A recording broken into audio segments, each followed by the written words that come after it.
नमस्कार, स्वागत है आप सभी का मुनाफे की मंडी में। मैं हूं विश्वमोहन और हमारी सहयोगी तृप्ति भी आज से कमोडिटी में हमारा साथ देंगी। और क्योंकि महिलाओं को ज्वेलरी काफी ज्यादा पसंद है तो सोने चांदी को बेहतर तरीके से ये आपके पास लेकर आएंगी, समझाएंगी कि गोल्ड और सिल्वर क्यों खरीदना चाहिए, आपके लिए क्यों जरूरी है। ये तमाम डिटेल्स, इनसाइट्स आपके लिए लेकर आती रहेंगी। लेकिन चलिए शुरुआत कर लेते हैं मुनाफे की मंडी की। और सबसे पहले बात करेंगे चांदी की, क्योंकि चांदी में जिस तरह के उतार चढ़ाव दिख रहे हैं, आज फिर से एक बार बड़ी गिरावट यहां पर दिख रही है। 1500 रुपए के आसपास की गिरावट दिख रही है। क्या हो रहा है चांदी के मार्केट में, यही जानने की कोशिश करेंगे।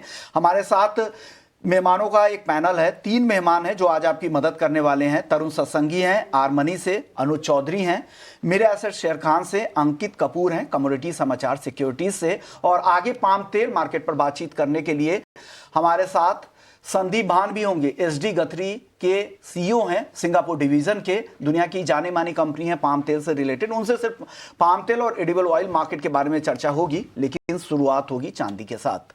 एक बार अंकित जी, चांदी पर आप अपनी राय दें। काफी वॉलेटाइल हो गया है, हमने देखा एक शार्प रिकवरी आई थी, 16% तक की तेजी, फिर वहां से एक बड़ी गिरावट, 10,000 रुपए सस्ता, और फिर 3 दिनों तक तेजी, और फिर से आज गिरावट। क्या हो रहा है सर सोने चांदी में? नमस्कार विश्वनाथ जी। नमस्कार। सबसे पहले तो मार्केट के अंदर एक रेंज बन गया है और इस रेंज में ही ट्रेड करता हुआ नजर आएगा, क्योंकि अब कोई डाटा मार्केट के अंदर देखे तो क्लैरिटी देखने को नहीं मिल रही है। और फेड तरफ से बात करें तो उन्होंने क्लियर बोला है कि हम डेटा को चेक करेंगे, उसके आगे ही डिसीजन ले पाएंगे कि रेट कट करना है कि नहीं करना है। और वहां पे बहुत सारे जो सदस्य हैं उन्होंने रेट कट करने की बात करी है, लेकिन कुछ सदस्य हैं जिन्होंने रेट कट नहीं करने की बात की भी करी है। तो ये असमंजस की स्थिति बनी हुई है। अगर मैं आज से बात करूं तो यहां से करीब करीब यहां से 20 दिन बाकी हैं फेड का डेटा आने में। तो वहां तक अगले 20 दिन बहुत बड़ी तेजी या बहुत बड़ी मंदी की उम्मीद नहीं रहेगी और दोनों तरफ की चाल यहां पे देखने को मिलेगी। सिल्वर की अगर बात करूं तो सिल्वर में $48 से $45 का मेजर सपोर्ट बना हुआ है, और मैं रेजिस्टेंस की बात करूं तो वही $55 का बना हुआ है। तो जब तक $55 के ऊपर नहीं जा रहा है, फ्रेश तेजी करके काम नहीं करेंगे। लेकिन शॉर्ट टर्म में अगर खरीदारी किसी को करनी है तो $48 के आसपास आने दीजिए, वहां पे खरीदारी करी जा सकती है। $45 के स्टॉप लॉस लगा के टारगेट वापस से $52 और $53 तक देखने को मिल सकते हैं। तो ये $45 से $55 के $10 की रेंज है, इसी रेंज में ये ट्रेड करता हुआ नजर आएगा। वहीं अगर हम एमसीएक्स की बात करूं तो एमसीएक्स में 1,49,000 से 1,44,000 का एक मेजर सपोर्ट जोन बना हुआ है। अगर इस सपोर्ट जोन में आता है तो डेफिनेटली वापस से खरीदारी बनेगी। लेकिन अगर मैं शॉर्ट टर्म की आज इंटरडे की बात करूं तो उछाला अगर मिलता है 1,54,000 के आसपास तो बिकवाली कर सकते हैं। 1,57,000 का स्टॉप लॉस रहेगा। टारगेट नीचे में वापस से 1,49,000 मतलब वही 1,49,000 तक देखने को मिल सकते हैं। 1,49,000 से लेके 1,44,000 के बीच में काफी मेजर सपोर्ट जोन है, यहां पे बिकवाली करके काम नहीं करना है। बिल्कुल, तो अंकित जी की ये चांदी पर राय आती हुई नजर आई। तरुण सत्संगी भी हमारे साथ जुड़े हुए हैं। सर, मैं आपके पास आना चाहूँगी। जिस तरह से वॉलीटिलिटी चांदी में नज़र आ रही है, सोने में भी थोड़ा बहुत मुनाफा वसूली यहाँ पर भी नज़र आ रही है। क्या राय होगी सोने चांदी पे? किस तरह की स्ट्रैटेजी अब आगे के लिए बनाई जाए? आप सुन पा रहे हैं तरुण सर? सर म्यूट है आपका audio. Hi, good morning everyone. Good morning sir. Well, हमने देखा है सोने चांदी के अंदर बोथ साइड के मूवमेंट हो रहे हैं। वॉलीटिलिटी काफ़ी हाई है एंड इसकी वजह से जो स्विंग आ रहे हैं, चाहे तेज़ी के हो या मंदी के हो, काफ़ी वाइल्ड मूव आ रहे हैं। देखिए, अभी दिसंबर में जो रेट कट होना है वो अल्टीमेटली नो केस हो चुका है टाइम एंड अगेन। जो यूएस फेड के ऑफिशियल्स हैं उन्होंने बोला है। साइमल्टेनियसली कल जो यूएस का सितंबर मंथ के लिए नॉन फॉर्म पेरोल डेटा आया वो एक्चुअली एक्सपेक्टेशन से ज़्यादा बढ़कर आया। हमारा अभी भी ऐसा मानना है डेटा फैब्रिकेटेड है। यूएस के अंदर इतना सॉलिड एम्प्लॉयमेंट नहीं हो सकता।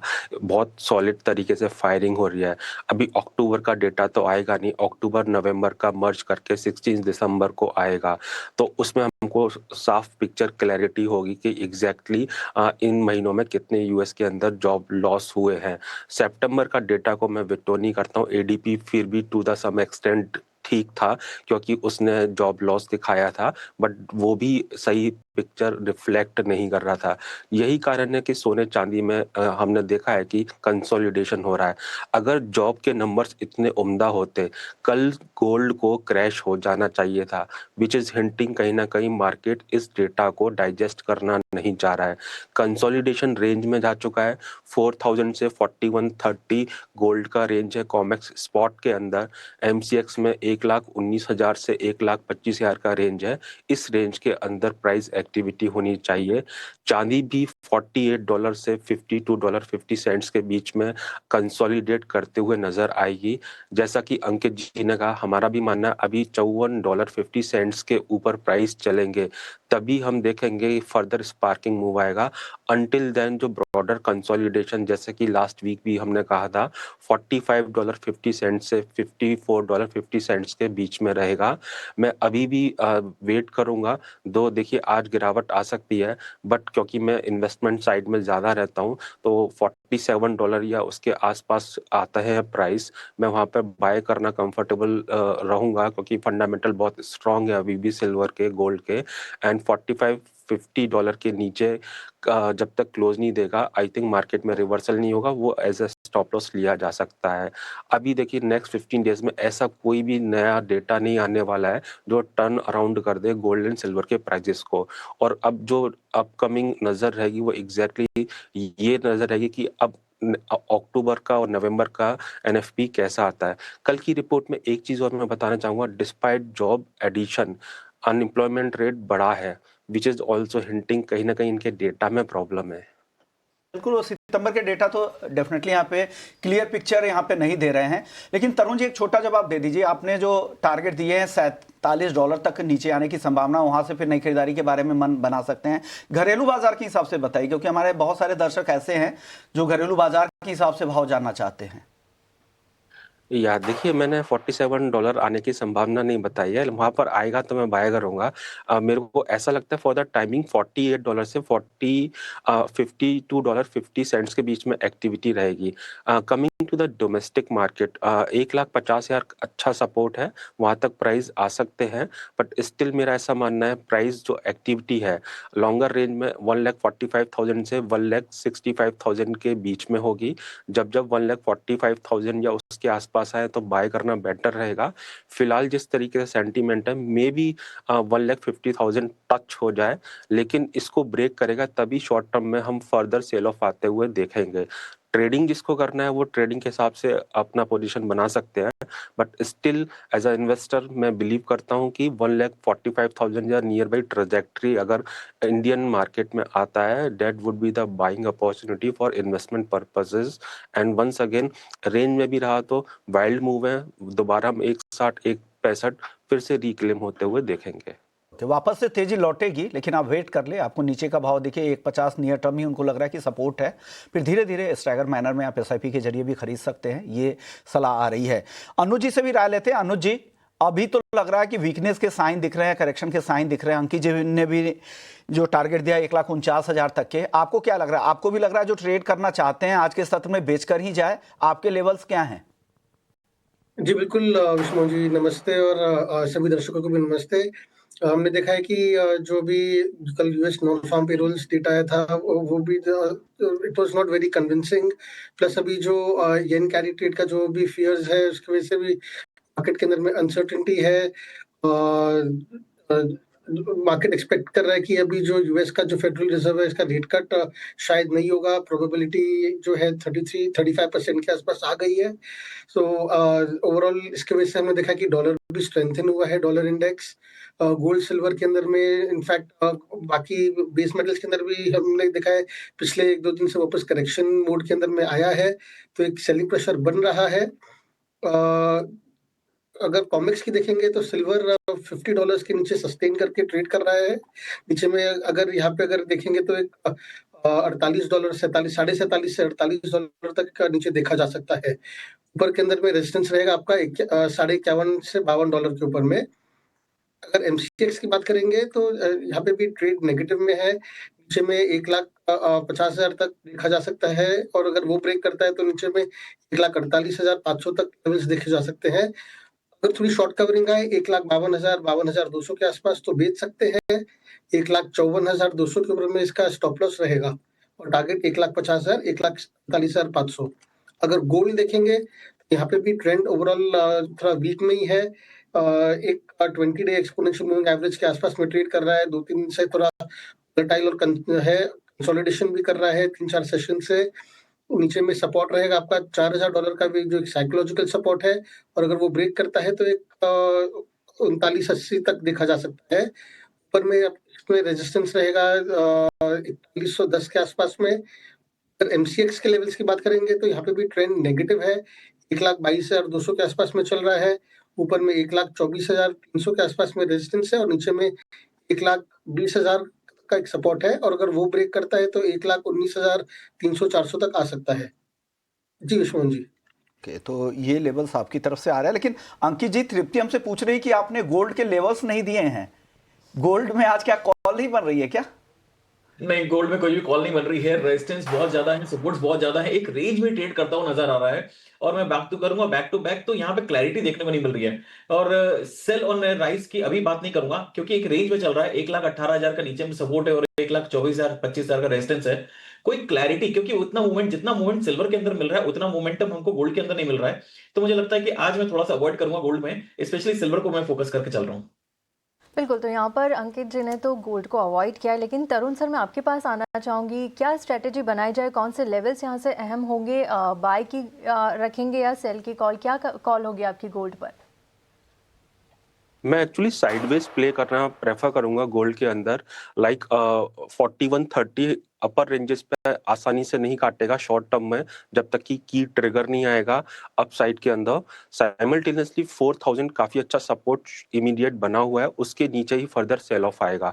4000 के आसपास अगर आते हैं तो वहां पर मैं एक बार को गोल्ड को बाय करना प्रेफर करूंगा। साइमल्टेनियसली किसी भी कारण से 4110 या उसके ऊपर जाते हैं गोल्ड के प्राइस, तो मैं शॉर्ट भी करना प्रेफर करूंगा।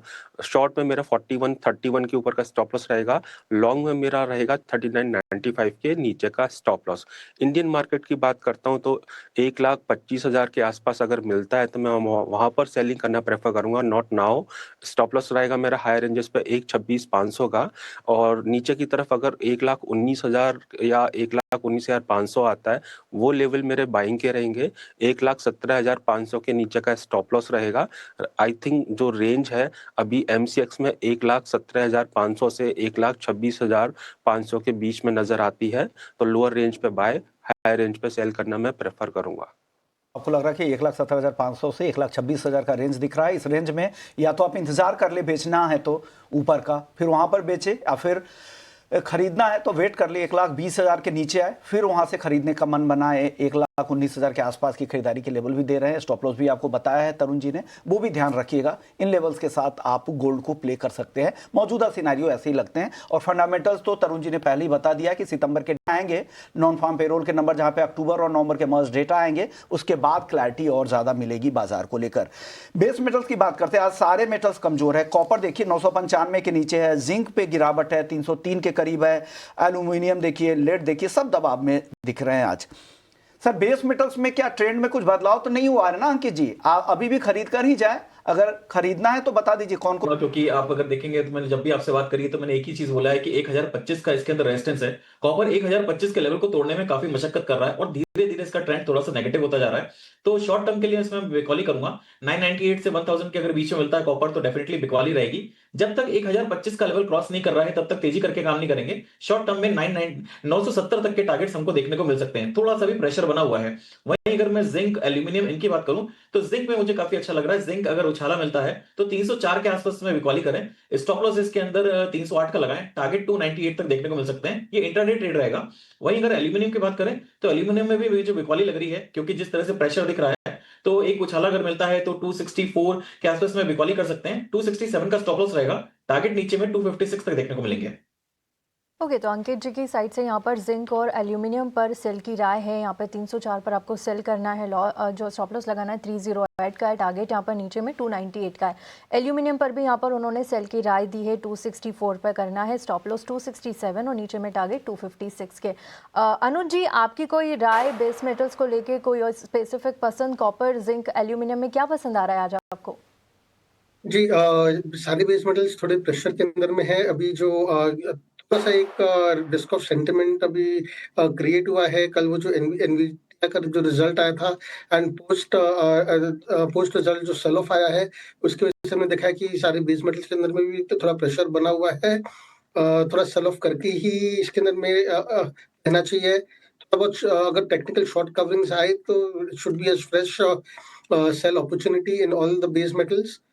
कॉपर देखेंगे तो एक 994 चल रहा है, ऊपर में 997 998 के आसपास आए सेल करके चलना चाहिए। 1005 के ऊपर स्टॉप लॉस रहेगा। नीचे में 990 से 988 तक देखा जा सकता है। अगर जिंक देखेंगे तो ये भी थोड़ा प्रेशर के अंदर में रहेगा। ऊपर में 350 आसपास में बेच सकते हैं। 307 के ऊपर में स्टॉप लॉस रहेगा। नीचे में 298 के लेवल्स तक देखे जा सकते हैं। एल्यूमिनियम की बात करेंगे तो ये भी थोड़ा प्रेशर में है। जो प्रीवियस स्विंग लो था उसके आसपास में आ गया है। अगर वो ब्रेक करता है तो उसके अंदर में नीचे में हमें 260 से 258 तक लेवल्स देखे जा सकते हैं इसमें। 60 258 आपको लग रहा है कि एल्युमिनियम भी आ सकता है। 990 987 तक कॉपर फिसलने की संभावना है। 970 का टारगेट अंकित जी ने भी दिया था। 298 जिंक का उनका टारगेट था नीचे में, और 256 का टारगेट था एल्युमिनियम का। चलिए वक्त है ब्रेक का। ब्रेक के बाद एक अहम खबर का रुख करेंगे, वो है पाम तेल को लेकर। कहा जा रहा है कि दाम अचानक से कम हुए हैं, उससे रिकॉर्ड इंपोर्ट हो सकता है। जो नया मार्केटिंग ईयर है उसमें बम्पर इंपोर्ट की संभावनाएं बन रही। क्या कुछ रिपोर्ट है पाम तेल को लेकर, आगे का क्या आउटलुक है, भाव को लेकर क्या अनुमान है? हमारे साथ संदीप भान साहब होंगे, एसडी गुथरी के सीईओ हैं सिंगापुर डिवीजन के। उनसे समझेंगे पाम मार्केट की पूरी एनालिसिस। जल्द लौटते हैं।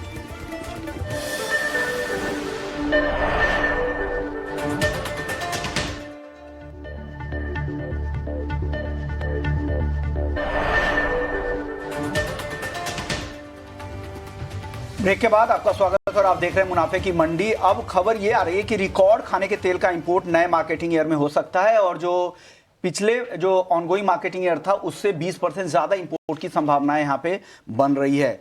पाम तेल के दाम भी कम हो गए हैं सॉफ्ट ऑयल के मुकाबले, इससे भी अब ज्यादा कॉम्पिटिटिव हो गया है। इससे भारत में वापस से पाम तेल इंपोर्ट बढ़ने की संभावनाएं हैं।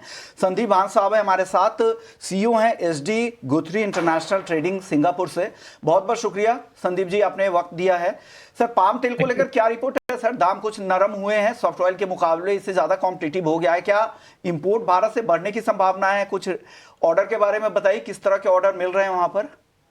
देखिए अभी विश्वमोहन जी, पहले तो जो मलेशियन पाम ऑयल बोर्ड की जो अभी रिपोर्ट रिलीज हुई थी उसने मलेशिया में बड़े अक्टूबर में जबरदस्त प्रोडक्शन दिखाया था, करीब 2 मिलियन टन का दिखाया था, और एंड स्टॉक्स को 2.46 मिलियन टन का दिखाया था, जिसके चलते ऐसा अब अनुमान लग रहा है कि प्रोडक्शन की तरफ से कोई दिक्कत नहीं है, सप्लाई भी बहुत अच्छी है। इसके चलते इनका असर प्राइसेस पे आ गया, प्राइसेस थोड़ा पाम ऑयल के बहुत नरम हो गए। जहां तक सवाल है सोयाबीन ऑयल के सामने आज पाम करीब करीब $90 डिस्काउंट पे चल रहा है, पर सप्लाई को देखते हुए, अच्छी प्रोडक्शन को देखते हुए डिमांड की अभी थोड़ी सी कमजोर है। नॉट ओनली इंडिया से बल्कि ग्लोबली अभी डिमांड कुछ इतनी पकड़ नहीं पा रही है कंपेयर टू सप्लाई जैसी बढ़ती जा रही है, जिसका इम्पैक्ट अभी प्राइसेस पे आ गया है। तो लग रहा है कि आपको दाम और कम होंगे, या भारत की डिमांड की वजह से इसे सपोर्ट मिलेगा, दाम आगे बढ़ सकते हैं? प्राइस आउटलुक क्या है सर आपका? देखिए अभी जो सपोर्ट कुछ मिल रहा है तो वो इंडिया की तरफ से ही मिल रहा है, क्योंकि इंडिया अभी बाइंग कर रहा है, पर उतने बड़े पैमाने पे बाइंग नहीं कर रहा है। सितंबर अक्टूबर में इंडिया ने करीब 6-6.5 लाख टन ही लिया था, जिसका अनुमान है अभी नवंबर में भी 6-6.5 लाख टन ही रहेगा, पर दिसंबर में एक्सपेक्टेड है 7.5-8 लाख टन के आसपास जाएगा। मेन कारण है उसका कि सोयाबीन ऑयल के सामने जो है $90 का डिस्काउंट है। प्राइस अनुमान अभी ऐसा लग रहा है कि बड़ा रेंज बाउंड है, अपसाइड बड़ी। अभी 2 दिन पहले 40 to 50 फ्यूचर्स मार्केट पे गया था रिंगेट, मलेशियन रिंगेट प्राइसेस के सामने, पर टिक नहीं पाया और वापस 4100 के आसपास आज वापस आ गया, और इनफैक्ट 4100 भी तोड़ दिया था। तो ऐसा लग रहा है कि ऊपर में थोड़ी सी सेलिंग आ जाती है, नीचे जब 4050 to 4100 की रेंज में आता है तो थोड़ी सी बाइंग आ जाती है। तो ऐसा लग रहा है कि रेंज बाउंड चलेगा। रेंज बाउंड चलेगा। शुक्रिया सर, आपने वक्त दिया, बहुत ही शॉर्ट नोटिस पे आपने हमें दर्शकों के लिए वक्त निकाला और गाइड भी किया उनको पाम तेल मार्केट को लेकर। Thank you. चलिए वापस से नॉन एग्री मार्केट की ओर लौटते हैं। तरुण जी, वक्त तो बहुत कम है, क्रूड पर अगर आप अपनी राय दे दें हमें 15-20 सेकेंड में। सी सप्लाई गलत है। नेक्स्ट ईयर भी जो डिमांड है वो एक्चुअली सप्लाई से 4 मिलियन बैरल पर डे कम होगी, तो वेल प्लस मार्केट है, दैट इज वाई प्राइस चलने को तैयार नहीं है। $60-62 पर रेजिस्टेंस फेस कर रहे हैं, ग्रेजुअली $55 से $50 के बीच में प्राइस आने चाहिए। क्रूड पर आपकी कॉल क्या है अंकित जी? क्रूड के अंदर मैं भी नेगेटिव हूं, कोई बहुत ज्यादा स्ट्रेंथ देखने को नहीं मिल रही है। बार बार 5400 का रेजिस्टेंस लेके बढ़ रहा है। 5200 के आसपास में बिकवाली करी जा सकती है। 5400 का स्टॉप लॉस है। मुझे लगता है आने वाले टाइम में 4900 तक के टारगेट्स देखने को मिल सकते हैं। ये गिरावट जो प्रेशर है मुझे लगता है कि थोड़े टाइम और बनी रहेगी, जैसे तरुण जी ने बोला वैसे ही सेम रहेगा। पे कॉल दीजिए, सिर्फ लेवल बता दीजिएगा सर। तो अंकित जी 5200 के आसपास में सेल कर रहा है, स्टॉप लॉस 5400 का लगाना है, 4900 तक के टारगेट्स देखने को मिलेंगे। ओके, क्रूड नेचुरल गैस पे आपके लेवल्स क्या है अनुज जी? छोटा जवाब। इंट्राडे के लिए क्रूड सेल 5200 के आसपास में सेल करके चल सकते हैं। 5250 के ऊपर स्टॉप लॉस, नीचे में टारगेट रहेगा 5100 का। नेचुरल गैस में नीचे से बाइंग करके चलना चाहिए। दिसंबर कॉन्ट्रैक्ट के अंदर में 415 के आसपास बाई कर सकते हैं, नीचे में 408 के नीचे स्टॉप लॉस रहेगा, ऊपर में 425 का टारगेट। ओके, 425 का टारगेट यहाँ पर, 408 के नीचे का यहाँ पे स्टॉप लॉस लगाना है। तो एनजी बाय, क्रूड सेल, अनुज जी की राय है। शुक्रिया आप तीनों मेहमानों का, आप लोगों ने वक्त निकाला और फटाफट से नॉन एग्री मार्केट पर पूरी राय रख दी। मुझे और तृप्ति को भी दीजिए इजाजत। वक्त है ब्रेक का। ब्रेक के बाद जब लौटेंगे तो इफेनो जंक्शन का रुख करेंगे, जहां पर वायदा बाजार का पूरा एक्शन हम आपके लिए लेकर आएंगे। बाजार देखिए, बाजार की गिरावट इस बीच बढ़ी है, 26,100 के नीचे निफ्टी आ चुका है। 100 अंकों से ज्यादा की गिरावट यहाँ दिख रही है। बैंक निफ्टी में 450 अंकों की कमजोरी है। क्या कुछ आ रहा है वायदा बाजार में, बताएंगे ब्रेक के बाद। जल्द लौटते हैं।